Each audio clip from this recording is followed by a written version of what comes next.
ನಮಸ್ಕಾರ ಪ್ರಿಯ ವೀಕ್ಷಕರೇ, ದೇಶದ ಕೋಟ್ಯಾಂತರ ರೈತರಿಗೆ ನೇರವಾಗಿ ಸಂಬಂಧಿಸಿದ ಅತ್ಯಂತ ಮಹತ್ವದ ಮಾಹಿತಿಯನ್ನು ನಾವು ವಿವರವಾಗಿ ನಿಮ್ಮ ಮುಂದೆ ಇಡಲು ಬಂದಿದ್ದೇವೆ. ಅದು ಏನೆಂದರೆ ಪ್ರಧಾನಮಂತ್ರಿ ಕಿಸಾನ್ ಸಮ್ಮಾನ್ ನಿಧಿ ಯೋಜನೆ ಪಿಎಂ ಕಿಸಾನ್ ಯೋಜನೆಯ ಮುಂದಿನ ಕಂತು, ರೈತರು ಬಹಳ ದಿನಗಳಿಂದ ಕಾಯುತ್ತಿರುವ 22ನೇ ಕಂತು ಯಾವಾಗ ಬಿಡುಗಡೆಯಾಗುತ್ತದೆ ಎಂಬ ವಿಷಯ. ಇತ್ತೀಚೆಗೆ ತಮಿಳುನಾಡಿನಲ್ಲಿ ನಡೆದ ಒಂದು ಮಹತ್ವದ ಕಾರ್ಯಕ್ರಮದಲ್ಲಿ ಪ್ರಧಾನಮಂತ್ರಿ ನರೇಂದ್ರ ಮೋದಿಯವರು ಪಿಎಂ ಕಿಸಾನ್ ಯೋಜನೆಯ 21ನೇ ಕಂತಿನ ಹಣವನ್ನು ರೈತರ ಖಾತೆಗಳಿಗೆ ಬಿಡುಗಡೆ ಮಾಡಿದರು. ಈ ಕಾರ್ಯಕ್ರಮ ದೇಶದಾದ್ಯಂತ ರೈತರಲ್ಲಿ ಹೊಸ ನಿರೀಕ್ಷೆ ಹುಟ್ಟಿಸಿತು. ಆದರೆ 21ನೇ ಕಂತಿನ ನಂತರ 22ನೇ ಕಂತಿಗಾಗಿ ರೈತರು ಕಾತರದಿಂದ ಕಾಯುತ್ತಲೇ ಇದ್ದಾರೆ. ವಿಶೇಷವಾಗಿ ಜನವರಿ ತಿಂಗಳಲ್ಲೇ ಈ ಹಣ ರೈತರ ಖಾತೆಗಳಿಗೆ ಜಮಾ ಆಗಬಹುದು ಎಂಬ ನಿರೀಕ್ಷೆ ಹಲವರಲ್ಲಿತ್ತು. ಆದರೆ ಜನವರಿ ತಿಂಗಳು ಮುಗಿಯುತ್ತಿದ್ದರೂ ಕೂಡ ಹಣ ಜಮಾ ಆಗದ ಕಾರಣ ರೈತರಲ್ಲಿ ಗೊಂದಲ ಮತ್ತು ಆತಂಕ ಹೆಚ್ಚಾಗಿತ್ತು. ಈ ಹಿನ್ನೆಲೆಯಲ್ಲಿ ಈಗ ಒಂದು ಮಹತ್ವದ ಸ್ಪಷ್ಟತೆ ಲಭ್ಯವಾಗಿದೆ. ಪಿಎಂ ಕಿಸಾನ್ ನಿಧಿಯ ಮುಂದಿನ ಕಂತು ಬಿಡುಗಡೆಗೆ ಸಂಬಂಧಿಸಿದಂತೆ ಕೇಂದ್ರ ಸರ್ಕಾರದ ಮಟ್ಟದಲ್ಲಿ ಯಾವ ರೀತಿಯ ತಯಾರಿಗಳು ನಡೆಯುತ್ತಿವೆ, ಹಣ ಯಾವ ಸಮಯದಲ್ಲಿ ರೈತರ ಖಾತೆಗಳಿಗೆ ಜಮಾ ಆಗುವ ಸಾಧ್ಯತೆ ಇದೆ ಮತ್ತು ರೈತರು ಯಾವ ವಿಷಯಗಳನ್ನು ಕಡ್ಡಾಯವಾಗಿ ಗಮನದಲ್ಲಿಟ್ಟುಕೊಳ್ಳಬೇಕು ಎಂಬುದರ ಕುರಿತು ಸಂಪೂರ್ಣ ಮಾಹಿತಿಯನ್ನು ಈ ವಿಡಿಯೋದಲ್ಲಿ ನಾವು ನಿಮಗೆ ವಿವರವಾಗಿ ತಿಳಿಸುತ್ತೇವೆ. ಈ ವಿಡಿಯೋವನ್ನು ಸಂಪೂರ್ಣವಾಗಿ ಗಮನದಿಂದ ನೋಡಿ ಎಂದು ನಾವು ಮನವಿ ಮಾಡುತ್ತೇವೆ. ಏಕೆಂದರೆ ಒಂದು ಸಣ್ಣ ತಪ್ಪು ಅಥವಾ ನಿರ್ಲಕ್ಷ್ಯದಿಂದ ನಿಮ್ಮ ಕಂತಿನ ಹಣ ವಿಳಂಬವಾಗುವ ಸಾಧ್ಯತೆಯಿದೆ. ಮೊದಲು ಪಿಎಂ ಕಿಸಾನ್ ಯೋಜನೆಯ ಹಿನ್ನೆಲೆಯನ್ನು ಸ್ವಲ್ಪ ಸ್ಮರಿಸೋಣ.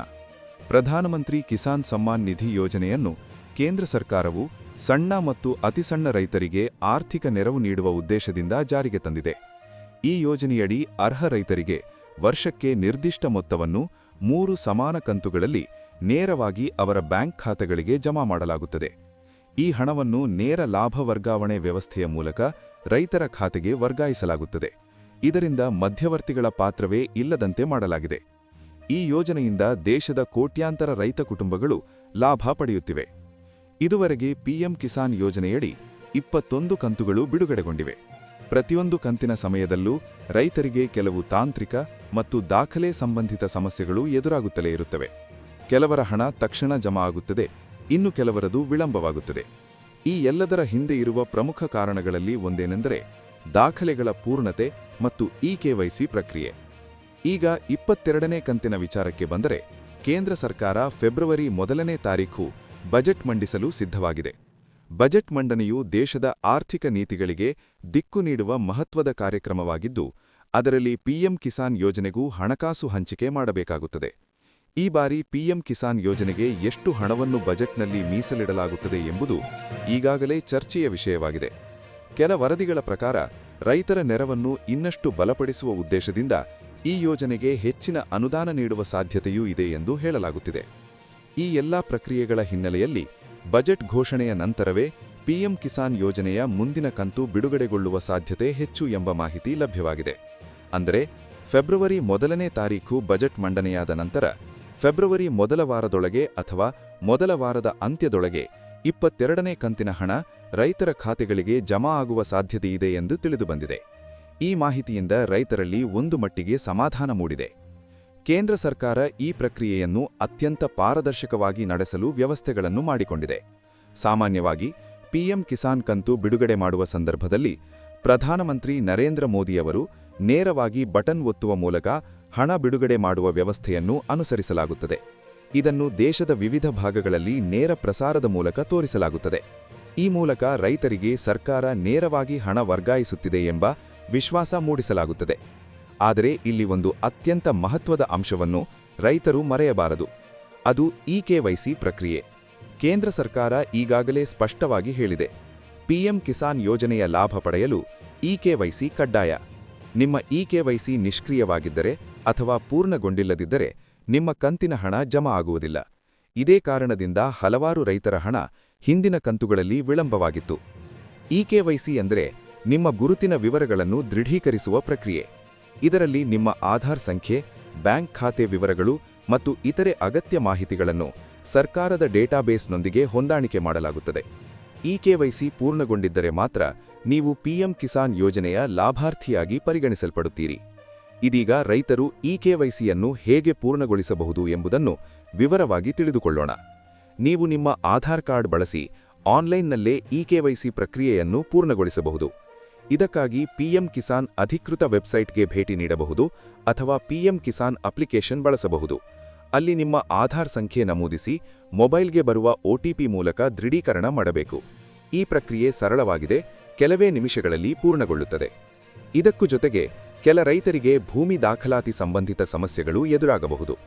ಭೂಮಿಯ ದಾಖಲಾತಿಗಳು ಸರಿಯಾಗಿ ಅಪ್ಡೇಟ್ ಆಗಿರದಿದ್ದರೆ ಅಥವಾ ಹೆಸರು, ಖಾತೆ ಸಂಖ್ಯೆ, ಆಧಾರ್ ವಿವರಗಳಲ್ಲಿ ಅಕ್ಷರದ ತಪ್ಪು ಇದ್ದರೂ ಕೂಡ ಹಣ ಜಮಾ ಆಗುವುದರಲ್ಲಿ ತೊಂದರೆ ಉಂಟಾಗಬಹುದು. ಆದ್ದರಿಂದ ರೈತರು ತಮ್ಮ ಭೂಮಿ ದಾಖಲೆಗಳು, ಬ್ಯಾಂಕ್ ಖಾತೆ ವಿವರಗಳು ಮತ್ತು ಆಧಾರ್ ವಿವರಗಳು ಸರಿಯಾಗಿವೆಯೇ ಎಂದು ಮತ್ತೊಮ್ಮೆ ಪರಿಶೀಲಿಸಿಕೊಳ್ಳುವುದು ಬಹಳ ಮುಖ್ಯ. ಇನ್ನೊಂದು ವಿಷಯವೇನೆಂದರೆ, ಕೆಲ ರೈತರು ಬಾಡಿಗೆ ಭೂಮಿಯಲ್ಲಿ ಕೃಷಿ ಮಾಡುವವರಾಗಿರುತ್ತಾರೆ ಅಥವಾ ಪಾಲುದಾರ ಕೃಷಿ ಮಾಡುವವರಾಗಿರುತ್ತಾರೆ. ಇಂತಹ ಸಂದರ್ಭಗಳಲ್ಲಿ ಪಿಎಂ ಕಿಸಾನ್ ಯೋಜನೆಯ ಅರ್ಹತೆ ಬಗ್ಗೆ ಗೊಂದಲ ಉಂಟಾಗಬಹುದು. ಸರ್ಕಾರದ ನಿಯಮಗಳ ಪ್ರಕಾರ ಭೂಸ್ವಾಮ್ಯ ದಾಖಲೆಗಳಲ್ಲಿ ಹೆಸರಿರುವ ರೈತರಿಗೆ ಮಾತ್ರ ಈ ಯೋಜನೆಯ ಲಾಭ ದೊರೆಯುತ್ತದೆ. ಈ ಕಾರಣದಿಂದಾಗಿ ಕೆಲವರಿಗೆ ಹಣ ಸಿಗದಿರುವ ಉದಾಹರಣೆಗಳೂ ಇವೆ. ಈ ಎಲ್ಲ ಕಾರಣಗಳಿಂದಲೇ ಕೇಂದ್ರ ಸರ್ಕಾರ ರೈತರಿಗೆ ಮುಂಚಿತವಾಗಿ ಎಚ್ಚರಿಕೆ ನೀಡುತ್ತದೆ. ಇಕೆವೈಸಿ ನಿಷ್ಕ್ರಿಯವಾಗಿದ್ದರೆ ತಕ್ಷಣವೇ ಸಕ್ರಿಯಗೊಳಿಸಿ, ನಿಮ್ಮ ದಾಖಲೆಗಳನ್ನು ಪರಿಶೀಲಿಸಿ, ಯಾವುದೇ ದೋಷಗಳಿದ್ದರೆ ಸರಿಪಡಿಸಿಕೊಳ್ಳಿ ಎಂದು ಹೇಳುತ್ತಿದೆ. ಏಕೆಂದರೆ ಕಂತು ಬಿಡುಗಡೆಯಾದ ನಂತರ ಸಮಸ್ಯೆ ಕಂಡುಬಂದರೆ ಹಣ ಮುಂದಿನ ಕಂತಿಗೆ ಮುಂದೂಡಲ್ಪಡುವ ಸಾಧ್ಯತೆಯಿದೆ. ಇನ್ನು ಕೆಲವರು ಕೇಳುವ ಪ್ರಶ್ನೆ ಏನೆಂದರೆ, ಪಿಎಂ ಕಿಸಾನ್ ಹಣ ಜಮಾ ಆಗಿದೆಯೇ ಇಲ್ಲವೇ ಎಂಬುದನ್ನು ಹೇಗೆ ತಿಳಿದುಕೊಳ್ಳುವುದು ಎಂದು. ಇದಕ್ಕೂ ಕೂಡ ಸರಳ ಮಾರ್ಗಗಳಿವೆ. ಪಿಎಂ ಕಿಸಾನ್ ವೆಬ್ಸೈಟ್ನಲ್ಲಿ ಲಾಭಾರ್ಥಿ ಸ್ಥಿತಿ ಪರಿಶೀಲನೆ ಎಂಬ ಆಯ್ಕೆ ಇದೆ. ಅಲ್ಲಿ ನಿಮ್ಮ ಆಧಾರ್ ಸಂಖ್ಯೆ ಅಥವಾ ಬ್ಯಾಂಕ್ ಖಾತೆ ಸಂಖ್ಯೆಯನ್ನು ನಮೂದಿಸಿ ನಿಮ್ಮ ಕಂತಿನ ಸ್ಥಿತಿಯನ್ನು ನೋಡಬಹುದು. ಹಣ ಜಮಾ ಆಗಿದ್ದರೆ ದಿನಾಂಕ ಮತ್ತು ಮೊತ್ತದ ವಿವರಗಳು ಅಲ್ಲಿ ತೋರಿಸಲಾಗುತ್ತದೆ. ಒಟ್ಟಿನಲ್ಲಿ ಹೇಳಬೇಕಾದರೆ, ಪಿಎಂ ಕಿಸಾನ್ ಯೋಜನೆಯ 22ನೇ ಕಂತು ಬಿಡುಗಡೆಗೆ ಸಂಬಂಧಿಸಿದಂತೆ ಈಗ ಸ್ಪಷ್ಟ ಚಿತ್ರಣ ದೊರೆತಿದೆ. ಜನವರಿಯಲ್ಲಿ ಹಣ ಬರಲಿದೆ ಎಂಬ ನಿರೀಕ್ಷೆ ಈಡೇರದಿದ್ದರೂ ಫೆಬ್ರವರಿ ಮೊದಲ ವಾರದಲ್ಲಿ ಹಣ ಜಮಾ ಆಗುವ ಸಾಧ್ಯತೆ ಹೆಚ್ಚು ಎಂದು ತಿಳಿದುಬಂದಿದೆ. ಕೇಂದ್ರ ಬಜೆಟ್ ಘೋಷಣೆಯ ನಂತರವೇ ಈ ಪ್ರಕ್ರಿಯೆ ವೇಗ ಪಡೆಯಲಿದೆ ಎಂದು ತಿಳಿದುಬಂದಿದೆ. ರೈತರು ಆತಂಕ ಪಡುವ ಅಗತ್ಯವಿಲ್ಲ. ಆದರೆ ತಮ್ಮ ಇಕೆವೈಸಿ ಮತ್ತು ದಾಖಲೆಗಳನ್ನು ಸರಿಯಾಗಿ ಪರಿಶೀಲಿಸಿಕೊಳ್ಳುವುದು ಅತ್ಯಂತ ಅಗತ್ಯ. ಈ ಮಾಹಿತಿ ದೇಶದ ಪ್ರತಿಯೊಬ್ಬ ರೈತರಿಗೂ ಉಪಯುಕ್ತವಾಗುತ್ತದೆ ಎಂಬ ನಂಬಿಕೆ ನಮಗಿದೆ. ನಿಮ್ಮ ಹಳ್ಳಿ, ನಿಮ್ಮ ಕುಟುಂಬ, ನಿಮ್ಮ ಪರಿಚಯದ ರೈತರಿಗೆ ಈ ಮಾಹಿತಿಯನ್ನು ಹಂಚಿಕೊಳ್ಳಿ, ತಾಕಿ ಯಾರಿಗೂ ಕಂತಿನ ಹಣ ತಪ್ಪಿ ಹೋಗದಂತೆ ನೋಡಿಕೊಳ್ಳಬಹುದು. ಮುಂದಿನ ದಿನಗಳಲ್ಲಿ ಪಿಎಂ ಕಿಸಾನ್ ಯೋಜನೆಗೆ ಸಂಬಂಧಿಸಿದ ಯಾವುದೇ ಹೊಸ ಅಪ್ಡೇಟ್, ಬಜೆಟ್ ಘೋಷಣೆಗಳ ನಂತರದ ಸ್ಪಷ್ಟ ಮಾಹಿತಿ, ಕಂತು ಬಿಡುಗಡೆ ದಿನಾಂಕ ಮತ್ತು ಇತರೆ ಮಹತ್ವದ ಸುದ್ದಿಗಳನ್ನು ನಾವು ನಿಮಗೆ ತಕ್ಷಣ ತಲುಪಿಸುವೆವು. ಇಂತಹ ನಂಬಿಕಸ್ಥ, ಸ್ಪಷ್ಟ ಮತ್ತು ಉಪಯುಕ್ತ ಮಾಹಿತಿಗಾಗಿ ನ್ಯೂಸ್ ಫಾರ್ ಕರ್ನಾಟಕ ಜೊತೆ ಸದಾ ಸಂಪರ್ಕದಲ್ಲಿರಿ. ಧನ್ಯವಾದಗಳು.